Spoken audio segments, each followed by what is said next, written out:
क्या शादी के बाद एक महिला अपने ना कहने के अधिकार को खो देती है? सोचिए, जिस इंसान पर आप सबसे ज्यादा भरोसा करते हैं, अगर वही आपकी मर्जी के खिलाफ आपके साथ जबरदस्ती करे, तो क्या वह अपराध नहीं है? या फिर शादी का कार्ड उस अपराध के लिए एक फ्री पास बन जाता है? आज हम इसी खतरनाक सच्चाई को सामने लाएंगे जो हमारे देश की सबसे बड़ी ओपन सीक्रेट है। मेरा नाम है एडवोकेट राहुल और आज की इस वीडियो में हम सिर्फ मैरिटल रेप पर बात नहीं करेंगे, बल्कि उन कानूनी पहलुओं को भी समझेंगे जो इस मुद्दे को और भी जटिल बनाते हैं। आज जानेंगे कि भारत में मैरिटल रेप से जुड़े कानून क्या कहते हैं, भारतीय न्याय संहिता के सेक्शन 63 में क्या बदलाव हुए हैं और क्यों आज भी हजारों महिलाओं को इंसाफ नहीं मिल पा रहा। यकीन मानिए दोस्तों, इस वीडियो को देखने के बाद आप इस मुद्दे को एक नए नजरिए से देखेंगे और शायद समाज में बदलाव की शुरुआत भी कर पाएंगे। एक छोटी सी कहानी से शुरुआत करते हैं। मान लीजिए एक लड़की है जिसका नाम है रिया, जिसकी शादी एक बहुत ही अच्छे और पढ़े लिखे लड़के से हुई। अब शादी के बाद सब कुछ अच्छा था, लेकिन धीरे धीरे रिया को महसूस होने लगा कि उसका पति अपनी मर्जी उस पर थोप रहा है। जब रिया की तबीयत ठीक नहीं होती या जब वो थकी हुई होती, तब भी उसका पति जबरदस्ती करता।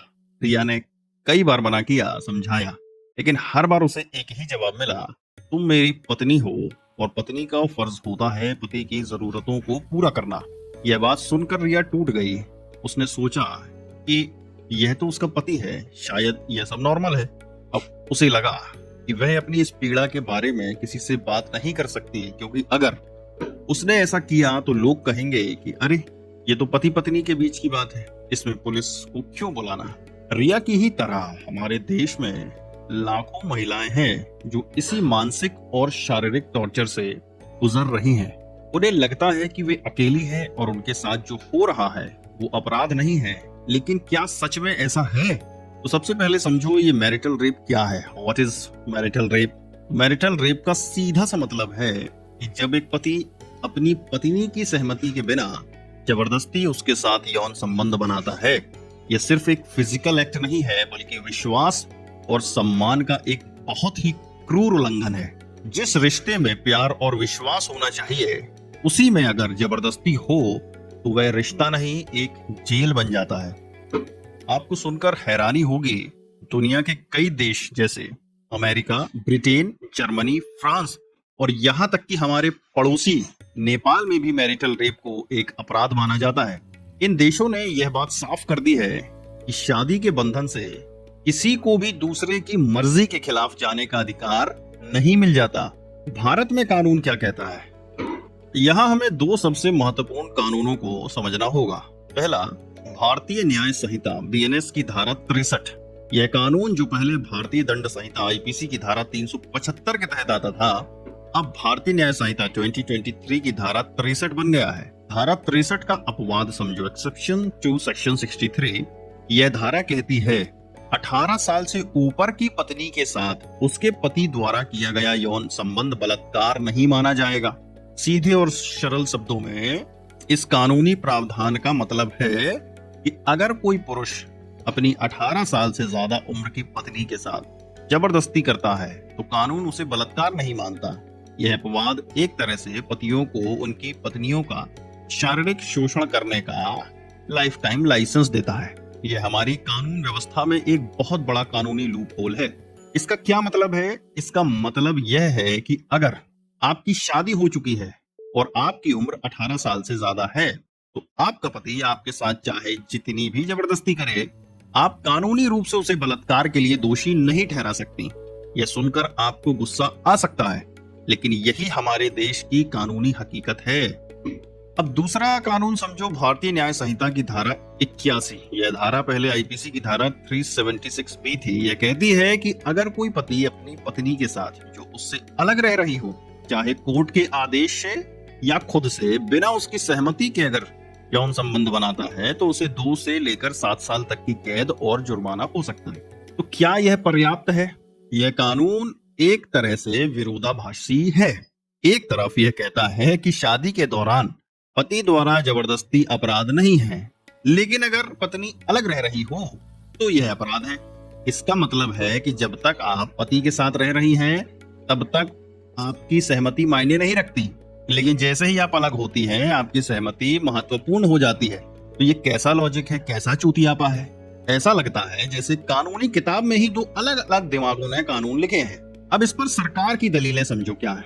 जब भी मैरिटल रेप को अपराध बनाने की बात आती है तो सरकार और कुछ संगठन इसके खिलाफ कई दलीलें देते हैं। पहला, गलत इस्तेमाल का डर। सरकार का सबसे बड़ा डर यह है कि अगर मैरिटल रेप को अपराध बनाया गया तो महिलाएं इसका गलत इस्तेमाल करेंगी और पतियों को फंसा देंगी।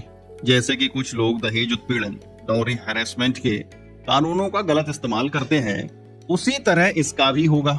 सरकार का कहना है कि अगर हर यौन संबंध को मैरिटल रेप माना जाने लगा तो इसका सबूत देना बहुत मुश्किल होगा और पतियों को बेगुनाह साबित करना भी।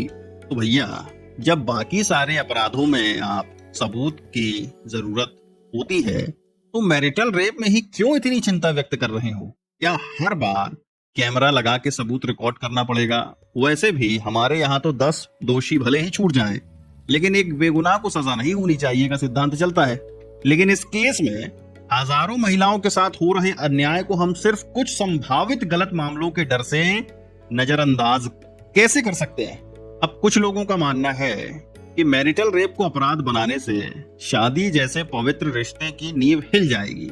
उनका तर्क है कि यह मामला घर के अंदर का है और इसे कोर्ट कचहरी में नहीं लाना चाहिए। यह बात तो साफ है देखो कि हमारे समाज को मैरिटल रेप को एक अपराध के रूप में स्वीकार करने की बहुत ज्यादा जरूरत है। दिल्ली हाई कोर्ट में इस मुद्दे पर सुनवाई हुई थी, जहां जजों की राय अलग अलग थी। एक जज ने मैरिटल रेप अपवाद को हटाने की बात की तो दूसरे ने कहा कि इसे बरकरार रखा जाना चाहिए। मामला अभी सुप्रीम कोर्ट में पेंडिंग है। यहाँ पर हमें यह समझना होगा कि सुप्रीम कोर्ट का फैसला चाहे जो भी हो, यह एक बहुत ही संवेदनशील मुद्दा है। जब एक महिला को उसके अपने ही घर में अपने ही पति से सुरक्षा नहीं मिलती तो वह कहां जाएगी? यह सिर्फ कानून का नहीं बल्कि हमारी सामाजिक सोच का भी मुद्दा है। जब तक हम एक समाज के रूप में यह स्वीकार नहीं करते कि शादी एक महिला को उसकी सहमति का अधिकार नहीं छीन सकती, तब तक कोई भी कानून पूरी तरह से प्रभावी नहीं हो पाएगा। यह मुद्दा इसलिए भी जरूरी है क्योंकि आज हजारों महिलाएं इस दर्द को झेल रही हैं और कोई कानूनी राहत ना होने के कारण चुपचाप इसे सह रही हैं। एक महिला का अपनी मर्जी से ना कहने का अधिकार उसके सम्मान और उसकी सुरक्षा का अधिकार है और यह अधिकार उसे शादी के बाद भी मिलना चाहिए। दोस्तों, अगर आपको यह वीडियो पसंद आया है तो इसे लाइक करें और उन सभी लोगों के साथ शेयर करें जिन्हें आप चाहते हैं कि यह जानकारी मिले। इस विषय पर आपकी क्या राय है हमें कमेंट करके जरूर बताएं। हम आपके विचारों का सम्मान करते हैं और हाँ, हमारे चैनल को सब्सक्राइब करना ना भूलें ताकि आप कानून से जुड़े ऐसे ही महत्वपूर्ण और मनोरंजक वीडियो देख सकें। तो दोस्तों, आज की इस वीडियो में हमने मैरिटल रेप के मुद्दे को उसके कानूनी और सामाजिक पहलुओं से समझा। उम्मीद है आपको यह जानकारी पसंद आई होगी। याद रखें, कानून की जानकारी ही आपकी सबसे बड़ी ताकत है। मैं हूं आपका वकील दोस्त, आपसे विदा लेता हूं। मिलते हैं अगली वीडियो में, तब तक के लिए नमस्कार।